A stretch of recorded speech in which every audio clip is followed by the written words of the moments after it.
رحم الله من قرأ الفاتحة. بسم الله الرحمن الرحيم. الحمد لله رب العالمين الرحمن الرحيم مالك يوم الدين إياك نعبد وإياك نستعين اهدنا الصراط المستقيم صراط الذين أنعمت عليهم غير المغضوب عليهم ولا الضالين. الحمد لله رب العالمين. أعوذ بالله السميع العليم من الشيطان الرجيم.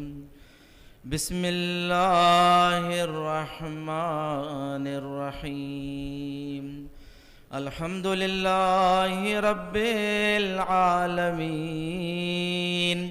الحمد لله الذي ذكره شرف للذاكرين وشكره فوز للشاكرين وطاعته نجاة للمطيعين.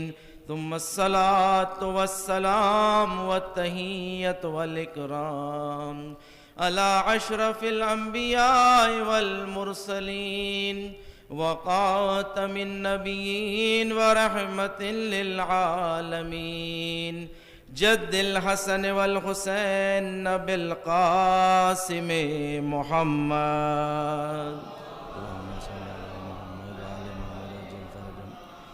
وعلى أهل بيته الطيبين الطاهرين المعصومين المظلومين الذين أذهب الله عنهم الرجس وطهرهم تطهيرا.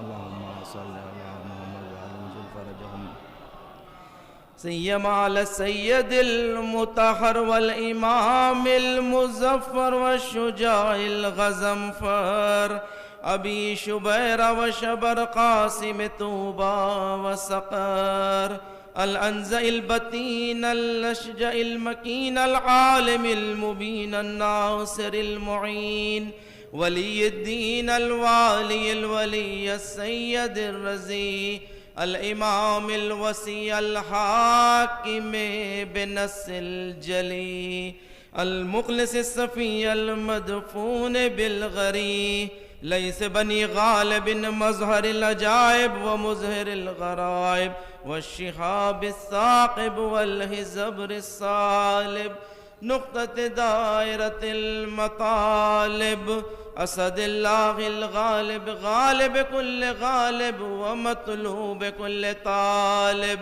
صاحب المفاقر والمناقب إمام المشارق والمغارب الذي حبه فرض على الحاضر والغائب مولانا ومولى الكونين الإمام الثقلين أبي الحسنين يعصب الدين وقائد غر المخجلين أمير المؤمنين علي بن أبي طالب. اللهم صل على محمد وعلى محمد وعجل فرجهم. ولعنة الله على أعدائهم أجمعين من يوم عداوتهم إلى قيام يوم الدين. أما بعد فقد قال الله تبارك وتعالى في محكم كتاب المجيد وفرقان الحميد وقوله الحق. بسم الله الرحمن الرحيم. يرفع الله الذين آمنوا منكم والذين أوتوا العلم درجات. صلوات پڑھ دیں. اللهم صل على محمد وعلى محمد وعجل فرجهم. آپ سے گزارش کرتا ہوں ایک مرتبہ سورہ حمد 3 مرتبہ سورہ اخلاص کی تلاوت فرما کے ان مرحومین کے لیے اصال فرما دیں. میر محمد خان ابن عابد علی خان مرحوم، امیر النساء بیگم بنت سید زین العابدین مرحوم افضل نور خان صاحب قبلہ مرحوم ابن میر محمد خان صاحب مرحوم غزنفر علی خان مرحوم ابن میر محمد خان صاحب مرحوم کی روح کے لیے اصال فرما. بسم اللہ الرحمن الرحیم. الحمدللہ رب العالمین الرحمن الرحیم مالک یوم الدین ایاک نعبد و ایاک نستعین اهدنا الصراط المستقیم صراط الذین انعمت علیہم غیر المغضوب علیہم ولا الضالین. بسم اللہ الرحمن الرحیم. قل هو اللہ احد اللہ الصمد. بسم اللہ الرحمن الرحیم.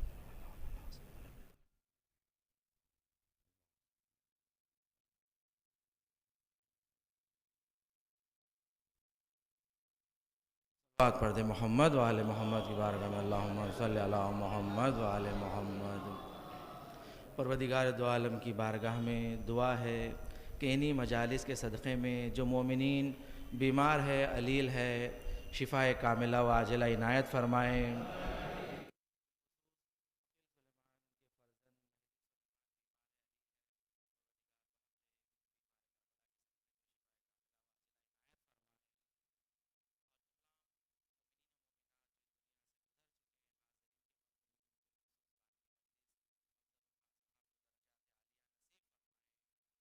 بات پڑھ دیں محمد و آل محمد کی بارگاہ میں، صلی اللہ محمد و آل محمد۔ ذان گرامی، جس آیت کو میں نے سرنامہ کلام قرار دیا، سورہ مجادلہ کی 11ویں آیت، جس میں پروردگار دو عالم کا ارشاد ہو رہا ہے، یرفع اللہ الذین آمنوا منکم والذین اوتوا العلم درجات، کہ پروردگار دو عالم نے تم میں سے جو ایمان لائے اور جنہیں علم عطا کیا گیا، اللہ نے انہیں درجہ عطا کیا ہے، مقام و مرتبہ عطا کیا ہے۔ تو پروردگار دو عالم نے اس آیت میں ایمان لانے والے اور صاحبان علم کے لیے درجہ بیان کیا ہے کہ ان کے لیے مقام اور مرتبہ ہے پروردگار کے نزدیک۔ عزیزان گرامی، علم کی اہمیت کو سمجھنے کے لیے میں ایک مقدمہ پیش کرنا چاہتا ہوں، وہ یہ ہے کہ عزاداری سید الشہداء در حقیقت میں بہت بڑا سرمایہ ہے۔ یہ مجالس سید الشہداء در حقیقت میں بہت بڑا علمی سرمایہ ہے کہ جس کے ذریعے آج مکتب اہل بیت کے چاہنے والے بڑے غنی ہیں کہ ہمارے پاس مجالس عزا ہے۔ کہ آپ دیکھیں کہ اسکول ہو یا مدرسہ ہو یا یونیورسٹی ہو، دانشگاہ ہو، اس کے لیے ہمیشہ خاص افراد اور معین افراد ہی جا سکتے ہیں، مگر مجالس سید الشہداء ایک ایسا سرمایہ ہے کہ اس فرش عزا پر ہر کوئی آ سکتا ہے اور یہاں سے علم لے جائیں۔ یہ علم حاصل کرنے کا بہترین ذریعہ قرار دیا گیا ہے۔ کس قدر اہمیت ہے اس فرش عزا کی، اس مجالس کی۔ روایت میں ہے کہ پیغمبر اکرم محمد مصطفیٰ صلی اللہ علیہ وآلہ وسلم آپ نے فرمایا ہے کہ پروردگار کے کچھ ملائکہ فرشتے ہیں کہ جو اس زمین کی آسمانوں پر پرواز کرتے رہتے ہیں، اور جس مقام پر بھی پیغمبر اکرم اور آل پیغمبر پر درود بھیجا جاتا ہے، یہ فرشتے کہتے ہیں کہ اس مقام پر نازل ہو جاؤ، اور تمام فرشتے اس مقام پر نازل ہو جاتے ہیں۔ نازل ہونے کے بعد صلوات پڑھنے والوں کی ہمراہی کرتے ہیں اور کہتے ہیں ایک دوسرے سے کہ یہ کتنے خوش قسمت ہے کہ اللہ نے انہیں بخش دیا ہے۔ صلوات پڑھیں محمد و آل محمد۔ کس قدر عظمت فضیلت ہے کہ ذکر اہل بیت کی اس قدر فضیلت ہے، یہ فرش عزا کی اس قدر اہمیت ہے۔ عزیزان گرامی، کہ اس فرش عزا پر ملائکہ تشریف لاتے ہیں، فرشتے تشریف لاتے ہیں، اہل بیت علیہ السلام تشریف لاتے ہیں، اس لیے کہ اس فرش عزا سے علم تقسیم ہوتا ہے، علم بٹتا ہے، اور پروردگار کی بارگاہ میں وہی لوگ قابل احترام ہیں کہ جو با ایمان ہوتے ہیں اور جنہیں علم عطا کیا گیا ہے۔ یہ عظمت ہے یہ مجالس سید الشہداء۔ اور دیکھیں کہ مجالس سید الشہداء کی اتنی عظمت ہے تو مقصد اور ہدف عزاداری کیا ہے؟ کہ مقصد کیا ہے کہ عزاداری کو جتنی اہمیت دی گئی ہے، اتنا ثواب اور اجر دیا جا رہا ہے، کہ اس کا ہدف اور مقصد کیا ہے، کہ اللہ چاہتا کیا ہے۔ تو آئے خود دیکھیں کہ سید الشہداء نے اپنے مقصد کو کیا بیان کیا ہے، اپنی وصیت میں کیا بیان کیا ہے۔ اس لیے ہر انسان کے مرنے والے کے لیے جو سب سے اہم چیز ہوتی ہے وہ ہے وصیت، کہ آپ دیکھیں کہ اس نے وصیت کیا کی ہے، کیا بیان کیا ہے، کہ سید الشہداء نے جو یہ قیام کو کیا ہے کربلا کے، اس کا ہدف آپ نے کیا بیان کیا ہے۔ جب مکے سے روانہ ہو رہے تھے تو آپ نے اپنے بھائی محمد حنفیہ کو خط لکھا، اور اس خط میں لکھا یہ میری وصیت ہے، یہ میری وصیت ہے، یہ میری وصیت میرے چاہنے والوں تک پہنچا دینا۔ اور یہ ہے کہ میں جو یہ قیام کر رہا ہوں، نکل رہا ہوں، یہ میرا قیام انی لم اخرج اشیرا ولا بطرا ولا ظالما ولا مفسدا انما خرجت لطلب الاصلاح فی امت جدی، کہ آپ نے فرما دیا کہ دیکھو یہ میری وصیت ہے، یاد رکھیں تا قیامت تک لوگ یاد رکھیں کہ میں جو نکل رہا ہوں کوئی ظلم اور فساد برپا کرنے نہیں نکلا ہوں، بلکہ میں جو نکل رہا ہوں در حقیقت میں اپنے جد کی امت کی اصلاح چاہتا ہوں، طلب الاصلاح فی امت جدی، کہ آپ نے فرمایا میں طلب اصلاح چاہتا ہوں میرے جد کی امت میں۔ غور کریں کہ سید الشہداء نے طلب اصلاح کیوں کہا، خود اصلاح کیوں نہیں کہا؟ میں اصلاح کرنا چاہتا ہوں، آپ نے کہا طلب اصلاح، یعنی اصلاح کو چاہنا، اصلاح کو چاہنا۔ دیکھیں طلب اصلاح میں اور اصلاح میں یہ فرق ہوتا ہے، اصلاح یعنی آپ کسی چیز کو اس کے مقام پر رکھ دینا، اسے کہتے ہیں اصلاح کرنا، اسے صحیح کر دینا۔ جیسے مثال کے طور پہ کہ آج ساری دنیا ایک گلوبل ورلڈ بن چکی ہے، اور بلکہ ایک گلوبل ویلیج کہا جا رہا ہے، آج ورلڈ نہیں بلکہ گلوبل ویلیج، ایک چھوٹا سا گاؤں، ساری دنیا ایک چھوٹا سا گاؤں بن گئی ہے، کہ آج دیکھیں کہ مجلس کو تمام دنیا کے گوشے و کنارے میں دیکھا جا رہا ہے، سنا جا رہا ہے، تو ایک چھوٹا سا ویلیج بن چکی ہے دنیا ہی۔ تو سوچیں کہ اس دنیا کے کسی گوشے و کنارے میں، کسی ایک محلے میں اگر کچھ افراد ایسے ہوتے ہیں کہ جو اس محلے میں جو نور پہنچانے والا وسیلہ ہوتا ہے اسے توڑ دیتے ہیں، تو وہاں کی جو میونسپل کارپوریشن ہوتی ہے انہیں اطلاع دی جاتی ہے کہ بھئی دیکھیں یہاں کا جو نور پہنچانے کا جو وسیلہ تھا، یہاں کی لائٹ ہے وہ خراب ہو گئی، اسے بدلے۔ وہ آ کر دوبارہ بدلتے ہیں، بدل دیتے ہیں، پھر دوبارہ اس محلے کے کچھ بے تربیت افراد نے اسے دوبارہ توڑ دیا، دوبارہ توڑ دیا، پھر سے کمپلین دی گئی کہ بھئی یہ پھر سے ٹوٹ گیا ہے، آ کر اسے بدلے، انہوں نے آ کے پھر دوبارہ بدل دیا، پھر تیسری مرتبہ توڑا گیا، پھر آ کر بدل دیا۔ آپ سوچیں دنیا میں جہاں پر بھی عقلاء ہوتے ہیں کتنی مرتبہ اصلاح کرتے ہیں اور اس کے بعد پھر تربیت کرتے ہیں۔ اگر میونسپل کارپوریشن ہو وہ 2 سے 3 مرتبہ آگے بدلے گی، اس کے بعد سے کہے گی کہ نہیں پہلے یہ محلے والوں کو تربیت ہونا چاہیے، پہلے یہ محلے والوں کو تربیت شدہ ہونا چاہیے، پھر آ کر یہ گولا بدلا جائے گا، یہاں پر یہ وسیلہ نور کا وسیلہ بدلا جائے گا۔ مگر آپ دیکھیں پروردگار دو عالم نے جو اس دنیا میں 12 نور اور 12 حجتیں بنا کر اس دنیا میں بھیجی ہیں، جن میں سے 11 حجتیں نور بن کے اس دنیا میں آئیں، مگر اس دنیا والوں نے ان کا خیال نہیں رکھا، بلکہ انہیں شہید کر دیا، انہیں ختم کر دیا، انہیں مار ڈالا۔ اب پروردگار دو عالم نے کہا کہ اب یہ امت کو جب تک ان کی اصلاح اور تربیت نہ ہو جائے اب انہیں نور نہیں ملے گا، جب تک ان میں تربیت نہ آ جائیں، ان میں صلاحیت آ جائیں، اس کی اہمیت کے معلوم ہو کہ یہ نور کی اہمیت کیا ہے، یہ روشنائی کی اہمیت کیا ہے، تو جب تک انہیں اندھیروں میں رکھا جائے گا تاکہ یہ تربیت پائیں۔ تو سید الشہداء نے کہا میں طلب اصلاح چاہتا ہوں، اس لیے کہ فقط نور کا وسیلہ بدل دینا یہ معاشرے کو تربیت نہیں کرتا، بلکہ طلب اصلاح ان کے اندر پیدا ہو، یعنی ان کے اندر ایک نورانیت پیدا ہو، سمجھ پیدا ہو، معرفت پیدا ہو کہ آپ جس دور میں گزر رہے ہیں، وہ کہہ رہے ہیں کہ اس دور کے حالات یہ ہو گئے ہیں کہ جہالت اور اگنورنس، معاشرے میں اس قدر جہالت ہو گئی ہے کہ دین ظاہری دین ہے، نماز پڑھ رہے ہیں مگر امام کی معرفت نہیں ہے، روزے رکھ رہے ہیں، حج کر رہے ہیں، طواف خانہ کعبہ کر رہے ہیں مگر معرفت امام نہیں ہے، یہ نہیں جانتے کہ جس خانہ کعبہ کا طواف کر رہے ہیں اس گھر میں پیدا کون ہوا،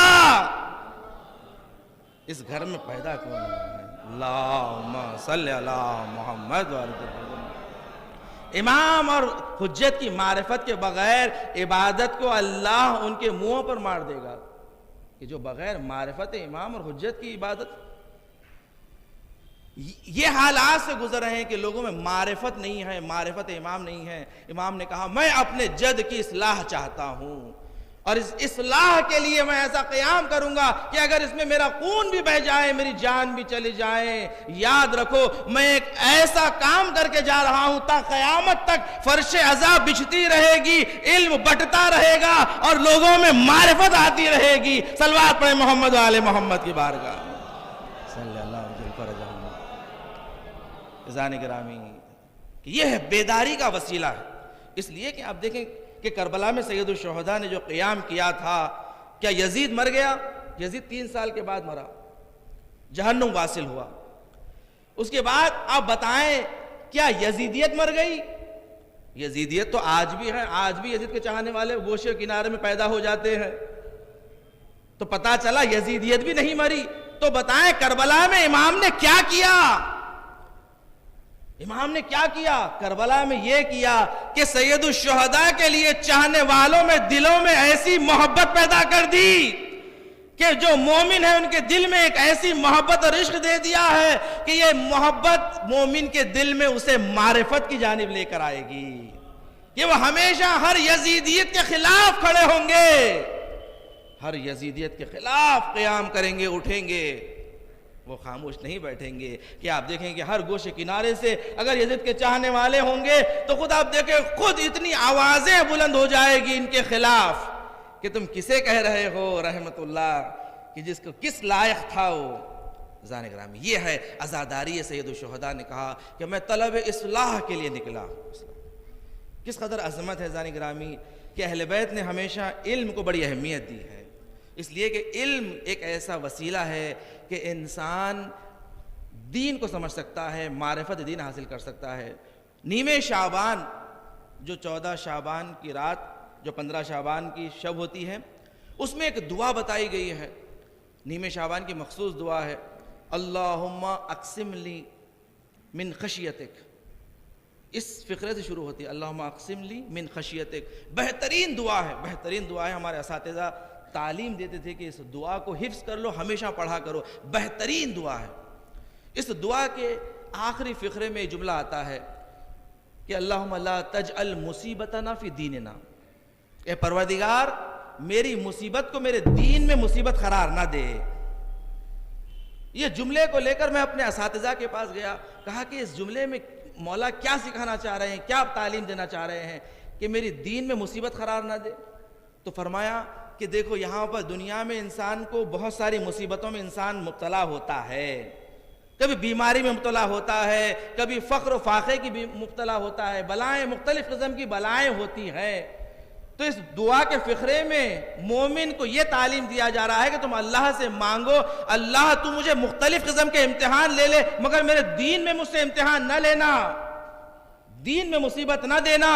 دین میں مصیبت یعنی یہ ہے کہ تمہیں اپنے دین کی معرفت نہیں ہے، دین میں مصیبت یعنی یہ ہے کہ تم اپنے امام کو نہیں پہچانتے، تم اپنے وقت کے امام کو نہیں پہچانتے، یہ ہے دین میں مصیبت۔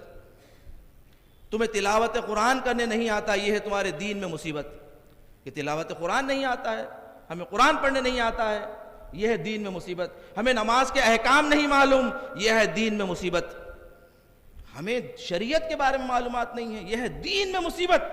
کہا کہ دیکھو دین میں مصیبت نہ ہونا، کبھی دین میں مصیبت نہ آئے، تمہارا دین کامل رہے، چاہے دنیا کی مختلف بلائیں مشکلات آ جائیں مگر تمہارے دین میں مصیبت نہیں ہونا چاہیے، تمہارا دین کامل ہونا چاہیے۔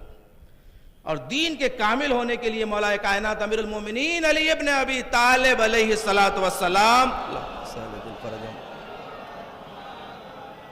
امام فرما رہے ہیں اطلب العلم فإن ذلك من الدین۔ یاد رکھو کہ دیکھو طلب علم کرو، علم حاصل کرو، اپنی دین کی معلومات کو حاصل کرو، اس لیے کہ یہ کمال دین میں سے ہے۔ فإن ذلك من الکمال الدین، کہ علم کا حاصل کرنا یہ دین کے کمال میں سے ہے، یہ کمال ہے۔ تمہارا دین کامل نہیں ہوگا جب تک تم اپنے علم کو مکمل نہیں کرو گے، حاصل نہیں کرو گے۔ اس قدر عظمت ہے علم کی کہ چھٹے امام جعفر صادق علیہ السلام آپ فرماتے ہیں کہ لیس الیتیم من مات والدو ان الیتیم یتیم العلم والادب۔ یاد رکھو دیکھو یتیم وہ نہیں ہے کہ جس کا باپ مر جاتا ہے، بلکہ یتیم تو وہ ہے کہ جسے علم و ادب نہیں سکھایا گیا، جسے علم و ادب نہیں سکھایا گیا، در حقیقت میں یہ یتیم ہے، یہ یتیم ہے۔ روایت میں ہے پیغمبر فرماتے ہیں الطالب علم فی الجہلاء کالحی من الاموات، ایک طالب علم علم حاصل کرنے والا جاہلوں میں ایسے ہیں جیسے مردوں میں زندہ ہے، جیسے مردوں میں زندہ ہے۔ پیغمبر فرما رہے ہیں ایک طالب علم علم حاصل کرنے کی والے کی زندگی ایسی ہے جہلا میں جیسے مردوں میں زندگی گزار رہا ہے۔ فرما رہے ہیں علم کی اہمیت اس قدر اہمیت ہے کہ ایک مرتبہ جامع الاخبار جو تشیع کی بڑی معتبر کتاب ہے جس میں احادیث جمع ہے، اس کتاب میں اس روایت کو نقل کیا ہے مولا کائنات امیر المومنین علی ابن ابی طالب علیہ السلام کہ مولا فرماتے ہیں کہ ہم بیٹھے ہوئے تھے مسجد النبوی میں کہ ایک مرتبہ ابو ذر آئے، اور ابو ذر آنے کے بعد سوال کیا کہ یا رسول اللہ، کہ رسول خدا یہ بتائیں کہ ایک عابد کے جنازے میں شرکت کرنا افضل ہے یا مجلس علم میں شرکت کرنا افضل ہے؟ تو پیغمبر نے فرمایا کہ اے ابو ذر یاد رکھو جلوس الساعت عند المذاکرۃ العلم، ایک گھنٹہ کسی مجلس میں جا کر بیٹھنا، تمہاری ایک نشست کسی مجلس علم میں جا کر بیٹھنا 1000 شہداء کے جنازے میں شرکت کرنے سے افضل ہے۔ عابد نہیں، ایک عابد نہیں بلکہ 1000 شہداء۔ شہداء کسے کہتے ہیں؟ جنہوں نے اپنی جان کو اللہ کی راہ میں قربان کر دیا۔ پیغمبر فرما رہے ہیں 1000 شہداء کے جنازے آ جائیں تو ایک مجلس علم میں جا کر بیٹھنا اتنا افضل ہے۔ اس کے بعد کہا کہ سنو اے ابو ذر، جلوس الساعت عند مذاکرۃ العلم، کہ ایک مجلس میں جا کر بیٹھنا 1000 راتوں کے برابر افضل ہے کہ ہر رکعت میں 1000 رکعت نماز پڑھی جائے۔ 1000 رکعت نماز ہر رات میں، ایسے 1000 راتوں سے افضل ہے ایک گھنٹہ کسی مجلس علم میں جا کر بیٹھنا۔ اس کے بعد فرمایا جلوس الساعت عند مذاکرۃ العلم افضل من 1000 غزوۃ وقراءۃ القرآن کلہ، کہ 1000 جنگوں میں شرکت کرنے سے افضل اور قرآن کو مکمل تلاوت کرنے سے افضل ہے کہ کسی ایک مجلس علم میں جا کر بیٹھنا۔ تو ابو ذر کہتے ہیں میں تعجب سے پوچھنے لگا یا رسول اللہ، مکمل قرآن پڑھنے کا ثواب ایک مجلس علم میں جا کر بیٹھنے سے؟ پیغمبر نے فرمایا ابو ذر سنو، ایک مکمل قرآن نہیں بلکہ 12000 قرآن کو مکمل پڑھنا۔ صلوات پڑھے محمد و آل محمد کی بارگاہ میں، صلی اللہ محمد جل فرجہم۔ کہ زانی گرامی کس قدر فضیلت بتائی گئی ہے، 12000 مرتبہ قرآن کو مکمل تلاوت کرنے کا ثواب ایک مجلس علم میں شرکت کرنے سے، کس قدر عظمت ہے۔ زانی گرامی اہمیت دی جا رہی ہے کہ دیکھو علم حاصل کرو، معرفت حاصل کرو، نالج حاصل کرو، اس لیے کہ تمہاری معرفت اور تمہارا شناخت تمہارے علم سے ہے، تمہاری معرفت سے ہے، کہ ہر انسان میں جتنی معرفت ہوگی، جتنا علم ہوگا، اس کا اتنا ہی مقام اور درجہ ہوگا۔ اور یہی چیز کی جانب سید الشہداء اشارہ کرنا چاہ رہے ہیں کہ دیکھو میرے امت کی اصلاح اسی میں ہے کہ ان میں علم چاہیے، انہیں علم نہیں ہے، معرفت نہیں ہے، یہ اپنے امام کو نہیں پہچانتے۔ امام حج چھوڑ کر جا رہے ہیں، امام سے کہہ رہے ہیں کہ آپ حج چھوڑ کر جا رہے ہیں، جہاں پر امام کہہ رہے ہیں کہ میرا ساتھ دو کہ میں حق پر ہوں، میں اس کا فرزند ہوں کہ پیغمبر نے اس کے لیے فرمایا علی مال حق والحق مع علی، میں اس کا بیٹا ہوں کہ پیغمبر نے اس کے لیے فرمایا کہ علی حق کے ساتھ اور حق علی کے ساتھ ہے، بلکہ علی جہاں مڑ جاتے ہیں حق مڑ جاتا ہے۔ عزیزان گرامی کہ مولا کائنات کی شناخت نہیں، معرفت نہیں، کہ جب شام والوں کو پتا چلا کہ مولا کائنات کو نماز میں ضربت لگائی گئی اور شہید ہو گئے تو انہوں نے سوال یہ کیا علی مسجد میں کیا کر رہے تھے؟ علی مسجد میں کیا کر رہے تھے؟ یعنی انہیں اتنی بھی نالج نہیں تھی، معرفت نہیں تھی کہ مولا کائنات کی شخصیت کیا ہے، کہ جس کے بارے میں پیغمبر نے کیا کہا، عین اللہ کو دیکھنا چاہتے ہو تو علی کو دیکھو، ید اللہ کو دیکھنا چاہتے ہو تو علی کو دیکھو، وجہ اللہ دیکھنا چاہتے ہو تو علی کے چہرے کو دیکھو۔ صلوات پڑھے محمد والے محمد کی بارگاہ۔ صلی اللہ محمد یا علی یا علی اللہم صلی علی محمد والے محمد، کہ معاشرے میں اس قدر انحطاط آ چکا تھا، اس قدر انحطاط کہ کچھ ہی سال گزرے، 50 سال، کہ جہاں لوگ جانتے تھے کہ مولا کائنات اگر جنگ میں نہ ہو وہ جنگ فتح نہیں ہوتی، پیغمبر کو پوچھنا پڑتا علی کہاں ہے؟ جہاں خیبر میں تاخیر ہو گئی، جا رہے ہیں واپس آ رہے ہیں، جا رہے ہیں واپس آ رہے ہیں، پیغمبر نے پوچھا آخر یہ خیبر کا خلاف فتح کیوں نہیں ہو رہا ہے؟ لگتا ہے تمہارے درمیان علی نہیں ہے۔ کہا یا رسول اللہ علی نہیں ہے، علی کے آنکھوں میں درد ہے اس لیے علی حاضر نہیں ہو سکے۔ پیغمبر نے فرمایا بلاؤ علی کو۔ مولا کائنات آئے، آنے کے بعد پیغمبر نے اپنا لعاب دہن مولا کائنات کے آنکھوں پر لگایا۔ عزیزان اکرام، مولا کائنات کہتے ہیں اس کے بعد پھر مجھے کبھی آنکھوں کا درد نہیں ہوا، اسی لیے پیغمبر نے کہا علی عین اللہ ہے، اگر آنکھ اللہ کی دیکھنا ہو تو علی کی آنکھ کو دیکھو۔ صلوات پڑھے محمد والے محمد کی بارگاہ میں۔ صلی اللہ محمد وعجل فرجہم۔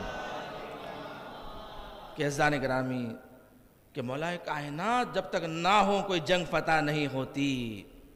اور اصحاب سے اہل بیت کا مقایسہ، عزیزان گرامی آپ دیکھیں، مولا کائنات نے حالت رکوع میں، نماز میں انگوٹھی دی، خیرات کیا، زکوٰۃ دی، آیت نازل ہو گئی، ولایت مل گئی، بستر پر سو گئے، رضایت مل گئی۔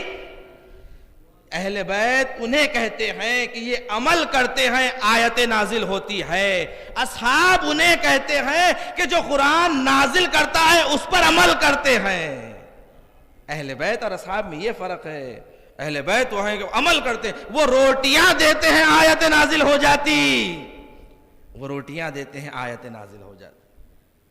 مگر 50 سال کا عرصہ ایسے جاہل رکھا گیا ہے کہ ایک مرتبہ شام میں مولا کا چاہنے والا چلا گیا، جیسے ہی گیا اس کے پاس اونٹ تھا، اس کے اونٹ کو ایک شامی نے اسے چھین لیا۔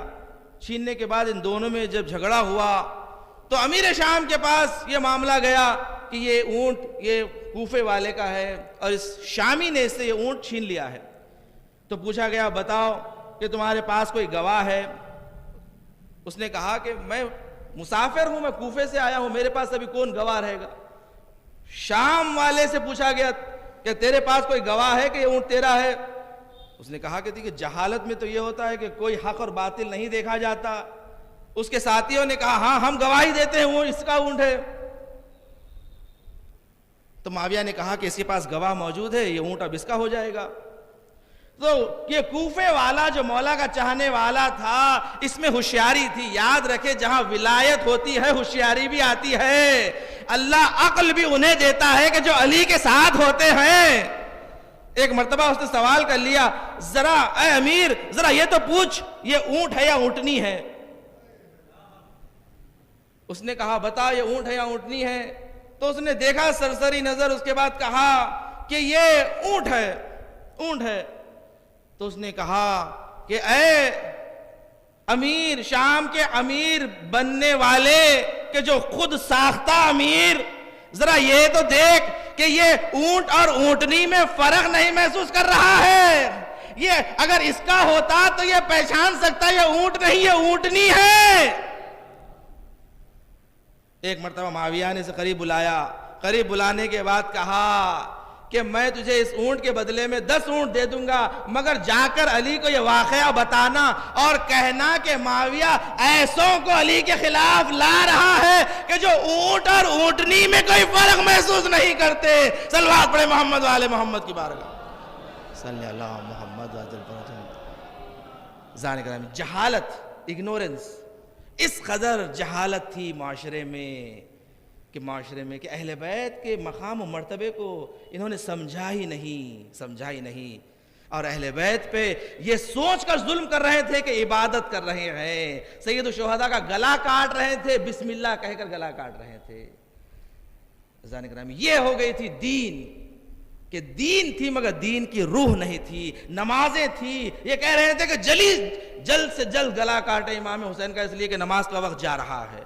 ایک شخص کہتا ہے کہ جس کے ہاتھ میں اس نیزے پہ، کہ جس نیزے پہ امام حسین کا سر تھا، وہ کہتا ہے اپنے ساتھی کو دے کر کہ ذرا اس نیزے کو تھامنا، اس لیے کہ میری نماز قضا ہو رہی ہے۔ عزیزان گرامی، سوچیں کس قدر جہالت۔ امام نے کہا ایسے دین سے مبارزہ کرو کہ ایسے دین یہ اللہ کو نہیں پسند، کہ جو حجت خدا کے مخالف ہے، حجت خدا کا سر ہاتھ میں لیا ہوا ہے اور کہہ رہا ہے نماز قضا ہو رہی ہے۔ اس لیے کہا، اہل بیت نے کہا پہلے اپنی معرفت کو بتاؤ، پہلے اپنے عقیدے کو صحیح کرو، اپنی فکر کو صحیح کرو۔ عزیزان گرامی، کس قدر اہمیت۔ امام نے کہا یہ فرش ازا تمہیں بیداری پیدا کرے گی، یہ فرش ازا تمہیں ولایت سے متصل کرے گی، اور جب ولایت سے متصل ہو جائے گی اللہ پھر تمہاری ہر عبادت کو قبول کرے گا، ہر عبادت کو قبول کرے گا۔ عزیزان گرامی، یہی وجہ تھی کہ امام نے فرمایا کہ طلب الاصلاح فی امت جدی، میں نکلا ہوں یہ قربانیاں پیش کرنے کے لیے تاکہ میرے جد کی امت میں اصلاح ہو، یہ جہالت دور ہو جائیں، یہ فرش ازا کا سرمایہ ہے۔ آپ اتنی غنی قوم ہے عزیزان گرامی، دیکھیں کہ کسی اور قوم میں ایسا نہیں ہے کہ لوگوں کو جمع کریں۔ آج جو آپ یہاں بیٹھے ہوئے ہیں، یہ محبت حسین میں یہاں آ کر بیٹھے ہوئے ہیں، یہ عشق اہل بیت میں یہاں آ کر بیٹھے ہوئے ہیں، اور یہی سوچ کر بیٹھے ہوئے ہیں کہ ایک حسین کی دکھیاری ماں اس مجلس میں آتی ہے جو اپنے بیٹے کا پرسہ لیتی ہے۔ یہی آپ کا عقیدہ ہے نا عزیزان گرامی۔ ہاں، شام کا واقعہ ہے کہ ایک مرتبہ چوتھے امام کہتے ہیں کہ ایک مقام پر میں تھک کر بیٹھ گیا تو ایک ضعیف شخص آگے بڑھا اور بڑھ کر کہنے لگا کہ خدا کا شکر ہے کہ خدا نے آپ لوگوں کو اس طرح مصیبتوں میں گرفتار کیا۔ چوتھے امام نے اپنے سر کو اٹھایا۔ آپ جانتے ہیں چوتھے امام کے گلے میں ایسا طوق پہنایا گیا تھا کہ جس کے داخل میں کانٹے ہوا کرتے تھے، کہ امام بڑی تیزی کے ساتھ اپنے سر کو پلٹا نہیں سکتے تھے۔ بڑی آہستہ سے امام نے اپنے سر کو بلند کیا، بلند کرنے کے بعد پوچھا کیا تم نے قرآن پڑھا ہے؟ اس ضعیف شخص نے کہا ہاں میں نے قرآن پڑھا ہے، میں حافظ قرآن ہوں۔ تو سید سجاد نے پوچھا بتا کیا تو نے اس آیت کو قرآن میں پڑھا ہے، انما یرید اللہ لیذھب عنکم الرجس اہل البیت؟ اس نے کہا ہاں میں نے قرآن میں پڑھا ہے اس آیت کو، یہ آیت اہل بیت کی شان میں نازل ہوئی ہے۔ اس کے بعد امام نے کہا کیا تو نے اس آیت کو پڑھا، آتے ذل حقا، کہ ذوی الحقوق کو ان کا حق ادا کرو؟ تو اس نے کہا ہاں یہ آیت میں جانتا ہوں قرآن میں ہے، اہل بیت کی شان میں نازل ہوئی ہے۔ اس کے بعد چوتھے امام نے پوچھا کیا اس آیت کو تو نے پڑھا ہے قرآن میں، قل لا اسألکم علیہ اجرا؟ اس نے کہا ہاں میں نے پڑھا ہے یہ آیت کو، بتائیں کہ مگر آپ کہنا کیا چاہتے ہیں؟ ایک مرتبہ چوتھے امام نے کہا وہ جو نیزے پہ سر ہے یہ وہ میرے بابا کا سر ہے کہ جس کے اوپر آیت تھی نازل ہوئی تھی۔ ہم انہی اہل بیت میں سے ہیں، ہم وہی اہل بیت ہے کہ جس کی شان میں قرآن آیتیں نازل ہوئی ہے۔ عزیزان اکرام، چوتھے امام نے فرمایا ہماری فضیلت میں اور ہماری محبت اور احترام میں جتنی آیتیں نازل ہوئی ہے، اگر اس کے بجائے ہم پر ظلم کے لیے آیتیں نازل ہوتی تو جتنا ظلم ہم پر کیا گیا اس سے زیادہ نہ ہوتا، کہ امام فرما رہے ہیں کہ یہ حالت کہ جتنی فضیلت میں ہماری آیتیں نازل ہوئی ہے، اگر اس کے برعکس آیتیں نازل ہوتی ہم پر ظلم کے لیے تو اتنا ظلم سے زیادہ نہ ہوتا جتنا کیا گیا، جتنا ہم پر ظلم کیا گیا۔ ایک مرتبہ وہ ضعیف شخص کہتا ہے قدموں میں گر کے مولا مجھے معاف کر دیجئے، میں نہیں پہچانا۔ یہی جہالت تھی، یہی نادانی تھی۔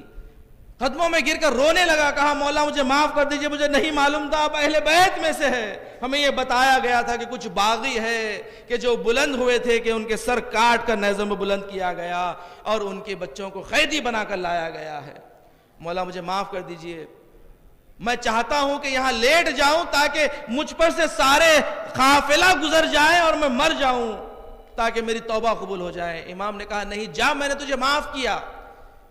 کس قدر کریم ہے اہل بیت کہ جس کی شان میں آ کر توہین کر رہا تھا فوری اس نے ہاتھوں کو جوڑ دیا۔ چوتھے امام نے کہا جا، میں نے تجھے معاف کیا۔ اس نے کہا مولا نہیں، آپ بتائیں کوئی خدمت کر سکتا ہوں میں، کوئی خدمت کروں؟ امام نے کہا اگر تو خدمت کرنا چاہتا ہے تو یہ کر، یہ جو نیزوں پہ اشقیاء سر لیے ہوئے ہیں انہیں کچھ پیسہ دے کے انہیں بیبیوں کے ناکوں سے ذرا دور کر دے، اس لیے تاکہ لوگ اس سروں کا نظارہ کرتے رہے، بیبیوں کے کھلے ہوئے بالوں کا نظارہ نہ کرے۔ وہ کہتا ہے میں گیا، جا کر ان نیزے داروں کو کچھ پیسہ دیا تاکہ یہ وہاں سے دور ہو جائیں۔ اس کے بعد آ کر کہا مولا بتائیں کہ میں اور کچھ خدمت کر سکتا ہوں؟ اس نے کہا، مولا نے کہا کہ اگر تو کچھ کرنا چاہتا ہے تو کچھ چادروں کا اہتمام کر دے، اس لیے کہ میری پھوپھیاں بے پردہ و چادر ہے۔ وہ کہتا ہے کہ میں جلدی سے گیا، جا کر کچھ چادروں کا اہتمام کیا، چادر لا کر میں نے دیے۔ چوتھے امام نے چادروں کو اپنی پھوپھی اماں جناب زینب کے حوالے کیا، جناب زینب نے سب نے اپنے سروں پر چادر کو ڈالا۔ ایک مرتبہ شمر نے دیکھا کہ بیبیوں کے سر پہ دوبارہ پردہ آ گیا ہے، ایک مرتبہ دوبارہ نیزوں سے بیبیوں کے سروں سے چادر چھینی گئی۔ عزیزان گرامی، سید سجاد ہمیشہ جب بھی روتے الشام الشام الشام کہہ کر روتے۔ ایک مرتبہ 5ویں امام سے ایک شخص نے سوال کیا، مولا یہ بتائیں کہ آپ کے بابا سید سجاد کی کمر کیوں جھک گئی تھی اور آپ کی پھوپھی جناب زینب کی کمر کیوں جھک گئی تھی؟ تو 5ویں امام نے فرمایا اس لیے میرے بابا سید سجاد کی کمر جھک گئی تھی اور میری پھوپھی جناب زینب کی کہ ایک رسن تھے 12 گلے تھے، ایک رسن تھے اور 12 گلے باندھے گئے تھے، ایسے باندھا گیا تھا جیسے جانوروں کے گلے باندھے جاتے۔ ارے میری پھوپھی اماں جب اپنی کمر سیدھی کرتی، میری پھوپھی جناب سکینہ کا گلا دبنے لگتا، اور میرے بابا اگر کمر کو سیدھی کرتے تو میرا گلا دبنے لگتا، اس لیے کہ میں بھی 5 سال کا تھا کہ میرا گلا میرے بابا کے گلے کے ساتھ باندھا گیا تھا۔ ایک مرتبہ یزید نے دیکھا کہ جناب زینب کے پاس ایک بچی بیٹھی ہوئی ہے کہ جو بھی کبھی اٹھتی ہے کبھی بیٹھ جاتی، کبھی اٹھتی بیٹھ جاتی۔ یزید نے کہا یہ کس کی بچی ہے، یہ کیا ہو رہا ہے؟ کہا اس لیے کہ اس کے گلے میں جو رسی باندھی گئی ہے جب اس کی پھوپھی خود گواہ کرتی ہے تو اس کا گلا دبنے لگتا، یہ کھڑی ہو جاتی۔ جب یزید نے کہا اے بچی بتا تیرا نام کیا ہے، جناب سکینہ نے ہلکے سے کہا میرا نام سکینہ ہے۔ یزید کو آواز نہیں پہنچی، پوچھا دوبارہ کہ آواز نہیں آئی، دوبارہ جناب سکینہ نے کہا مگر آواز نہیں آئی۔ یزید نے پوچھا کیا یہ بچی گونگی ہے، کیا یہ بچی بول نہیں سکتی؟ کہا نہیں، اس کے گلے کو اتنا تند باندھا گیا ہے کہ بچی کے گلے سے آواز باہر نہیں آ رہی۔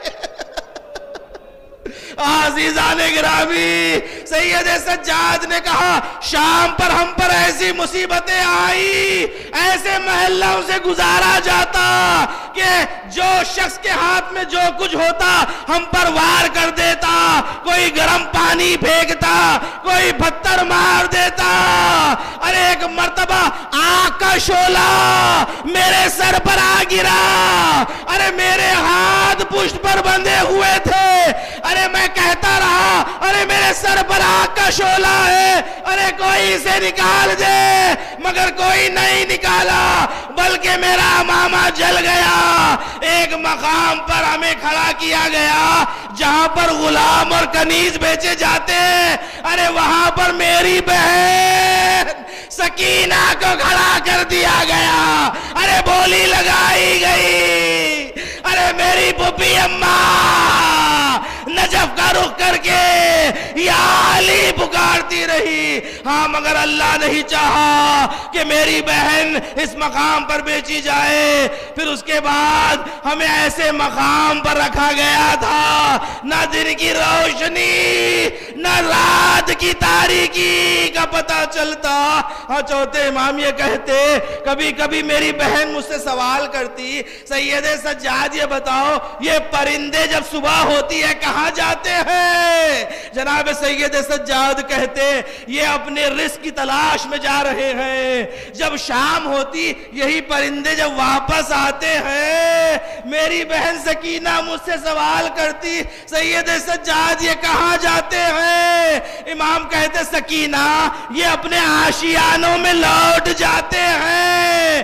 میری بہن ہاتھوں کو جوڑ کے پوچھتی، سید سجاد کیا ہم بھی کبھی اپنے وطن واپس جائیں گے یا ہماری قبریں اسی زندان میں بنا دی جائے گی؟ ارے امام سجاد ارے اس قدر گریا کرتے، اے سکینہ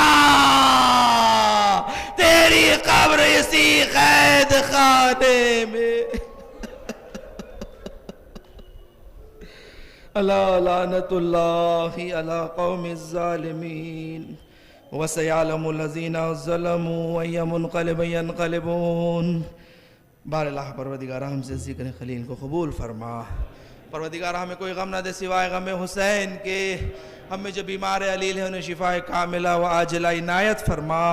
ہمارے مرحومین کی مغفرت فرما، بالخصوص مولانا افضل خان صاحب کی مغفرت فرما، انہیں درجات عالیہ نصیب فرما۔ دنیا میں جہاں جہاں مومنین مومنات ان کی جان و مال عزت و آبرو دین و ایمان کی حفاظت فرما، مقامات مقدسات کی حفاظت فرما، جلد سے جلد کرونا وائرس کا خاتمہ فرما، تمام عزاداران امام حسین کی حفاظت فرما، مقامات مقدسات کی حفاظت فرما، دشمنان اہل بیت دشمنان اسلام کو نیست و نابود فرما، امام زمانہ کے ظہور میں تعجیل فرما، ہمیں امام کے اعوان و انصار میں شمار فرما۔ آپ سے گزارش ایک مرتبہ سورہ حمد 3 مرتبہ سورہ اخلاص کی تلاوت فرمائے۔ جناب میر محمد خان صاحب، جناب مولوی افضل خان صاحب قبلہ، جناب غضنفر علی خان صاحب، مرحومہ سلطانہ بیگم صاحبہ، جناب میر افضل علی صاحب، جناب مرزا غضنفر علی صاحب اور جملہ مومنین مومنات کے لیے